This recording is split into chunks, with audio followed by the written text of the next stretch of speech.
Bonjour, ici Rodolphe Simoneau et je vous souhaite la bienvenue dans ce module numéro 3 sur les seuils de gaspillage. Nous allons aller plus en détail sur le gaspillage associé au transport. Alors, nous allons tout d'abord définir ce qu'est les gaspillages associés au transport, puis nous verrons un petit peu les coûts associés à ce gaspillage du lean manufacturing, ainsi que les raisons pour lesquelles on retrouve celui-ci dans nos organisations. Alors commençons par une définition de ce gaspillage associé en transport. Alors, les gaspillages associés au transport, ce sont tous les mouvements de matériel, qu'ils soient de la matière première, qu'ils soient des encours de production ou qu'ils soient des produits finis, qui n'ajoutent aucune valeur ajoutée au produit fini ou au service rendu au client final. Alors, ne vous trompez pas ici, dans la mesure où le transport du produit de votre usine vers le centre de distribution ou le commerce dans lequel il est revendu est un transport à valeur ajoutée puisque le client n'a pas l'intention de venir dans votre entreprise pour vous l'acheter. En tout cas, ce n'est pas le processus normal d'achat de vos produits. Donc ceci est un transport à valeur ajoutée. En revanche, tous les autres transports qui sont connexes à tout cela, et qu'on va voir un petit peu plus en détail, sont réellement des transports à non-valeur ajoutée que l'on aura pour objectif de diminuer, voire d'éradiquer pour certains.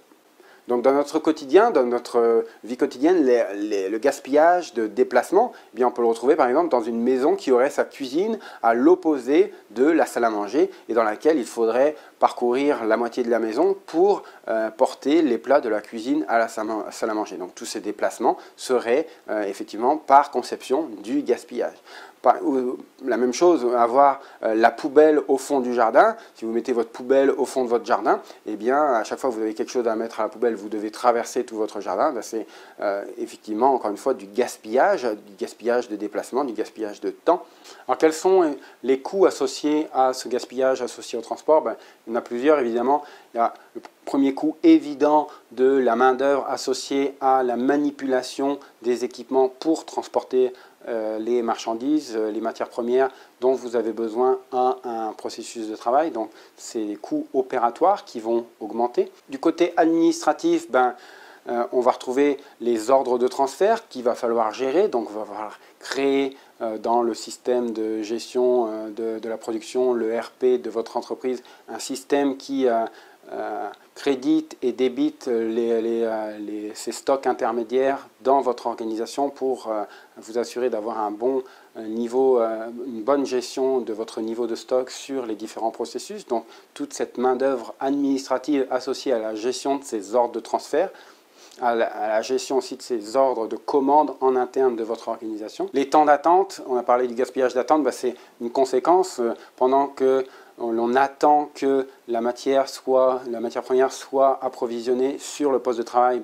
L'opérateur peut éventuellement attendre si ce n'est pas fait à temps. S'il y a beaucoup de stock, on va devoir aller chercher derrière des palettes, derrière toutes sortes d'entreposages parfois douteux qui peuvent rallonger les temps d'attente, qui peuvent rallonger les temps de livraison finalement du produit au processus client, voire au client directement. Mais alors pourquoi finalement les organisations ont ces gaspillages associés au transport? Finalement, c'est assez difficile de se rendre compte si un transport permet d'ajouter de la valeur ou non à un produit, mais la question fondamentale qu'on doit toujours se poser et avoir en tête lorsqu'on observe un transport, c'est est-ce que le client est prêt à payer pour ce transport-là? Et à partir du moment où on est capable de dire non, le client n'est pas prêt à payer pour que cette pièce passe du processus A au processus B, c'est pas pour cela qu'il paye, on est capable de challenger, de mettre en doute ces transports de manière à essayer de voir s'il n'y a pas d'autre façon de faire. C'est ce qu'on appelle donc la chasse au gaspillage en l'occurrence du transport. Mais bien évidemment, les produits doivent être transportés un minimum, donc la matière première doit être apportée de là où elle est réceptionnée jusqu'à les cellules de production. Les encours, s'il n'y a pas d'autre possibilité, ils doivent être apportés entre un processus A et un processus B si ces processus sont déconnectés. Les produits finis en bout de fil de production doivent être amenés vers la gestion vers un entrepôt où on va gérer notre stock avant la réception de la commande client pour être acheminé dans les centres de distribution.